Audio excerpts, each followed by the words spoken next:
Hi everyone, hope you guys are doing very well. So आज जो हम video में डिस्कस करने वाले हैं वो strategies for the both group. अगर कोई स्टूडेंट जनवरी 2026 में बोथ ग्रुप अपियर करने वाला है तो उसके लिए 3 रिविजन्स की बेस्ट स्ट्रेटजी मैं आपके सामने लेके आ रहा हूं। चलिए जी शुरू करते हैं। देखिए, टोटल 70 डेज का मैंने प्लान बनाया है और 70 डेज में लगभग मेरे अकॉर्डिंग आपको 3 रिविजन्स करके जाने हैं। अब 3 रिविजन्स होंगी कैसे वो हम देखते हैं। पहले हम over the 70 days 39 days divide करेंगे। 39 डेज को हर सब्जेक्ट का अलग अलग हम डिवाइड करेंगे। जनरली मैं बच्चों को सजेस्ट करता हूं कि एक दिन में आपको 2 सब्जेक्ट उठाने चाहिए, बट क्योंकि इस टाइम पे हमारे पास टाइम कंस्ट्रेंट है और करने का ज्यादा है तो इसलिए मैं स्पीड ज्यादा बनानी है। और अगर आप सब्जेक्ट को शिफ्ट करोगे, स्प्लिट करोगे तो स्पीड डायरेक्टली अफेक्ट होगी।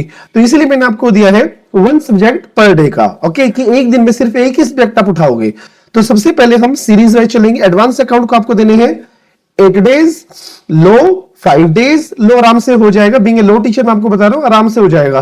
3 दिन आप अपना कॉर्पोरेट लो पे लगाइए और 2 दिन अदर लॉस पे। Tax 8 days, cost 6 days, audit 6 days and FMSM 6 days.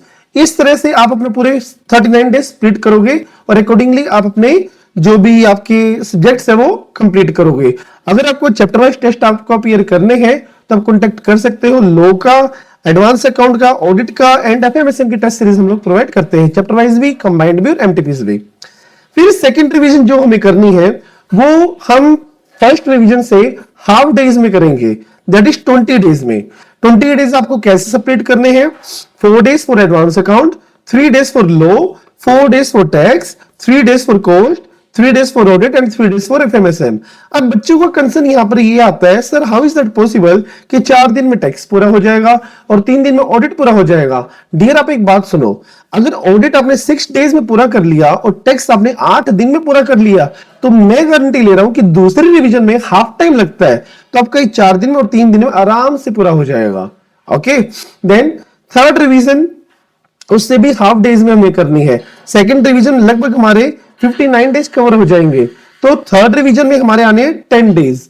So advance account के लिए 2 डेज, लो के लिए 1.5 डे, टैक्स के लिए 2 डेज, कॉस्ट के लिए 1.5 डे एंड ऑडिट के लिए 1.5 डे एंड एफएमएसएम के लिए 1.5 डे। तो इस तरीके से आपको अपने लास्ट 10 डेज डिवाइड करने हैं जिसकी वजह से आपका पूरे हो जाएंगे 70 डेज और 3 रिवीजन आपकी पूरी हो जाएगी। अब कुछ मैं आपको प्लस पॉइंट बताना चाहूंगा। प्लस पॉइंट में क्या है, मैं आपको सजेस्ट करूंगा कि आप यहां से -1 और करें। मतलब जो मैंने आपको 8 डेज का टारगेट दिया है, 5 डेज का दिया, 8 डेज का दिया है अगेन, तो उसमें आप 7 डेज लगाइए। सर उससे क्या होगा? उससे ये होगा आपके यहां पर अगर 4 से 5 दिन में बच गए तो आप अपना एक 4th रिवीजन पे टाइम दे सकते हो। ओके, तो जैसे 4 डेज आपने यहां पर बचा लिए, ओके, 1 डे आपने यहां पर बचा लिया, 1 to 2 डेज, और 1 to 2 डेज आपने यहां बचा लिया, तो 4th रिवीजन के लिए 1 डे पर सब्जेक्ट का टाइम आपके लिए बच जाएगा जो कि आपके लिए मोर देन बेनिफिशियल होगा।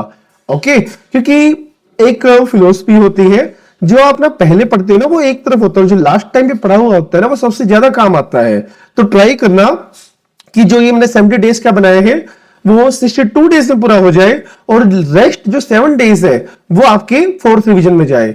बाकी प्रेशर नहीं लेना है, जितना हो उतना अच्छे से करना है बस, ठीक है। और एक मैं आपको रूल बताना चाहूंगा, दैट इज रिपीट रिपीट और रिपीट। जितना हो सके रिपीट करना, चाहे वो प्रैक्टिकल सब्जेक्ट हो चाहे वो थियोरेटिकल सब्जेक्ट हो, क्योंकि रिपीटिशन एक ऐसा मूल मंत्र है जो कंसेप्ट को भी स्ट्रॉन्ग करता है और लॉन्ग लास्टिंग मेमोरी सेव करता है। मतलब अगर आपको, जैसे आपने एक चीज पे आज टाइम लगाया तो जब आपने 5 घंटे लगा दिए और आज मतलब बढ़िया से याद हो गए तो आप 2 दिन बाद उसको भूल जाओगे, क्योंकि ह्यूमन ब्रेन है, चीजें भूलता है ह्यूमन ब्रेन।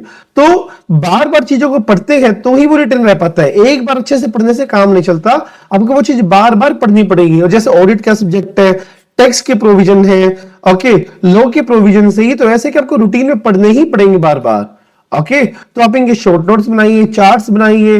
ओके, अगर आपको शॉर्ट नोट चाहिए टैक्स के, टैक्स के, लॉ के, तो मैं आपको ग्रुप का लिंक दे दूंगा, वहां पर शॉर्ट नोट्स, हैंडरिटन नोट्स पड़े हुए हैं जिसको आप फॉलो कर सकते हो। ठीक है जी। और फिर मैं कहूंगा पैनिक बिल्कुल भी नहीं होना है, जितना हो सिर्फ उतना अच्छे से करना है। अभी एक चीज और मैं आपको बताना चाहूंगा, देखो 120 मार्क्स का अपना एग्जाम आता है, उसमें से कुछ हमें एलिमिनेट भी करना होता है, राइट। अब मैं आपको बता रहा हूं, कुछ बच्चे ना किसी भी चैप्टर को लेके पैनिक हो जाते हैं। जैसे मान लो लो में शेयर कैपिटल डिवेंचर थोड़ा सा दुखी करता है वो चैप्टर। आज एक बच्चे की क्वेरी आई थी, उसमें एफएमएस में कोई चैप्टर बता रही थी, वो मुझे ध्यान नहीं क्या चैप्टर था, मुझे 10 मार्क्स की कवरेज है उस चैप्टर की, और वो आप मतलब हो नहीं रहा अच्छे से, और वो पैनिक था स्टूडेंट बहुत ज्यादा। तो आप एक बात बताओ ना, अब 100 में से मान लो 10 to 12 मार्क्स का उसमें से आता है, और वो बच्चे इतना पैनिक है कि 3-4 दिन उसने पैनिकनेस में खराब कर दिया। आप एक बात बताओ, इस 10 नंबर के लिए आप अपने 90 नंबर को अफेक्ट कर रहे हो, तो इससे अच्छा ये है ना कि इसको छोड़ दो, नहीं आता तो। बट जो 90 नंबर का एग्जाम है ना, आप इतना पक्का कर लो कि इसमें से तो चाहे कुछ भी आ जाए, हम इसमें मार नहीं खाएंगे। ओके, तो आपका एटीट्यूड ऐसा रहना चाहिए कि जो आपने फर्स्ट रिवीजन में कर लिया वही सेकंड में, थर्ड में और फोर्थ में आपको कंटिन्यू करना है। सेकंड, थर्ड, फोर्थ में ऐसा कुछ भी नया नहीं उठाना है जो आपने पहले नहीं किया हुआ है। जो कर लिया उसको बार बार रिपीट करके उसको बस पक्का बनाना, ताकि उसमें से कोई भी क्वेश्चन आ जाए उसमें से मार आप नहीं खाओगे। मतलब फिर से रिपीट कर रहा हूं, 90 नंबर का आपको ऐसा इंश्योर करना है कि उसमें से कुछ भी आ जाए आप लोग अटेम्प्ट कर दोगे। ओके, और एक बच्चा मटेरियल में बहुत ज्यादा कंफ्यूज होता है, सर कौन सा मटेरियल फॉलो करें। कुछ मटेरियल ऐसे जो ओवर बल्की है, कुछ ऐसे जो बिल्कुल शॉर्ट एंड क्रिस्प है, कौन सा करें फॉलो। तो मैं आपको प्रेफर करूंगा कि फर्स्ट रिवीजन में अगर आपको चेंज अगर आपको करना है तो फर्स्ट रिवीजन में कर सकते हो, सेकंड में, थर्ड में, फोर्थ में आप मटेरियल चेंज नहीं कर सकते हो। Okay, again I am repeating, 4 subjects के मटेरियल हम प्रोवाइड करते हैं। 3 सब्जेक्ट्स के यू कैन से, लो का तो स्टडी मैट और हैंडरिटन नोट्स ही है, और क्वेश्चन बैंक है ऑडिट, एफएमएसएम और एडवांस अकाउंटिंग। उनके नोट्स अगर आपको चाहिए हो तो बेस्ट नोट्स है, बिल्कुल 100% स्टडी मैट का कवरेज है उसमें, और क्रिस्प है, शॉर्ट नहीं है, वो इतने शॉर्ट नहीं है कि आपको समझ ही ना आए, और इतने शॉर्ट भी नहीं है कि हमने कंटेंट बिल्कुल कट कर रखा है उसमें से। कंटेंट 100% पर फॉलो कर सकते हो। ओके, सो कोई भी नोट फॉलो करो आप, बट पहली रिवीजन में आपको डिसाइड करना है, सेकंड, थर्ड, फोर्थ में वही चलाना है आपको। ठीक है, तो इस वीडियो में सिर्फ यही कंटेंट था। मिलते हैं अगली वीडियो में कुछ और टिप्स लेके कि ऑडिट में अच्छा स्कोर कैसे करें, लो में प्रोविजंस कैसे लिखें। Okay, so see you there, bye bye, have a nice day, thanks for watching the video.